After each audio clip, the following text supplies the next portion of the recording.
এখন তো লিচুর সিজন চলছে, তো এই লিচুটা কিনা নয়, এই লিচুটা হচ্ছে আমার মায়ের বাড়ি থেকে এসছে।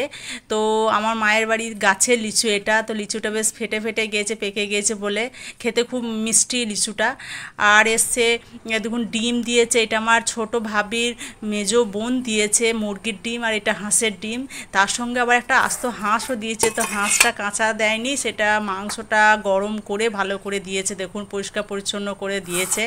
তো এইটাই আজকে রান্না করব, হাঁসের মাংসটা। আসসালামু আলাইকুম, আশা করি আপনারা ভালো আছেন। আমার কাজিস কিচেনে আপনাদের সবাইকে স্বাগত। তো এই দেখুন আমি কড়াই চাপিয়ে দিয়েছি আর তেল চাপিয়ে দিয়েছি। তো হাঁসের মাংসটা যখন এসেছে ওটাই চাপিয়ে দিই, তো তেলেতে একটু গরম মশলা দিয়ে দিচ্ছি, গরম মশলা মানে এলাচ দিয়ে দিচ্ছি, তাতে পেঁয়াজ দিয়ে বেরেস্তাটা করে তারপরে এক এক একটু করে মশলা দিয়ে দেবো।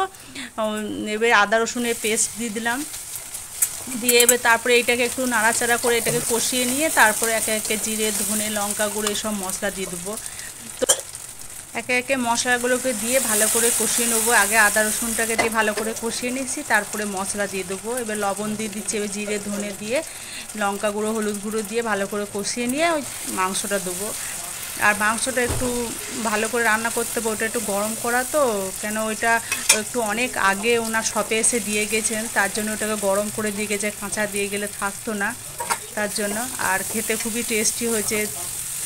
তো আমি রান্না চাপিয়ে দিয়েছি, উনিও বসে আছেন, মাও আছে, রান্না হলে তখন আবার খেতে দেবো। এদিকে আমি ভালো করে হাঁসটাকে কষিয়ে নিচ্ছি, কষিয়ে নিয়ে একটু জল দিয়ে ভালো করে একটু সেদ্ধ করে নিতে হবে, সেদ্ধ করে নিয়ে তারপরে আবার কষতে হবে। এবার আঁচটাকে কমিয়ে দিয়ে ঢাকনা লাগিয়ে দিয়ে হালকা আঁচে হবে, তাহলে একটু হালকা করে সেদ্ধ হয়ে যাবে তাড়াতাড়ি। তো এতে কতগুলো আলু দিয়ে দেবো, উনি আলু খুব পছন্দ করেন, আমিও আলু পছন্দ করি, তার জন্য আলু দিয়ে ভালো করে কষিয়ে নিতে হবে। এই কষতে কষতে আলুটা সেদ্ধ হয়ে যাবে, তবে আলুটা বেশি খেতে ভালো লাগবে। তো আমার এটা এখন কষা চলছে। তো আমার এই ব্লগটা যদি ভালো লাগে আমার চ্যানেলটাকে সাবস্ক্রাইব করবেন, লাইক করবেন, আর শেয়ার করবেন, আর কমেন্ট করে জানাবেন কেমন হয়েছে। আর যারা আমার ফেসবুকে দেখছেন তারা পেজটাকে অবশ্যই অবশ্যই আমার পেজটাকে ফলো করবেন। আর আপনারা ফলো করলে আমিও আপনাদেরকে ফলো করব, আমার ভিডিওটাতে লাইক দেবেন। আর আমার তো এখন এই রান্নাটা চলছে, রান্নাটা প্রায় কমপ্লিটই হয়ে গেছে, দেখুন রান্না কমপ্লিট হয়ে গেছে। এবার আমি ভাত বেড়ে দেবো ওনাকে, উনি তো আমাকে তো বলছেন তাড়াতাড়ি খাবার দাও খাবার দাও, তো রান্নাটা করতে তো দেরি হবে। তো দেখুন রান্না কমপ্লিট হয়ে গেছে, ওনার ভাতও বেড়ে দিচ্ছি, আমাদেরও ভাত বেড়ে নেবো, আমরা একসঙ্গেই ভাত খাবো। আর ওইদিকে লাউ ডাল করেছি, এইদিকে হাঁসের মাংস আর ভাত ওনাকে দিয়ে দেবো, আর আমিও নিয়ে নেবো, মাও নিয়ে নেবে, নিয়ে আমাদের খাওয়া হয়ে যাবে।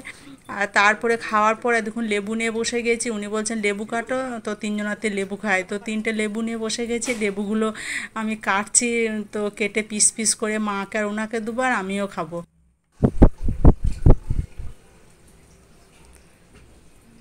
উনি তো তাড়াতাড়ি করছেন, বলছে কখন হবে কখন হবে, আমি তার জন্য তাড়াতাড়ি করে কাটছি।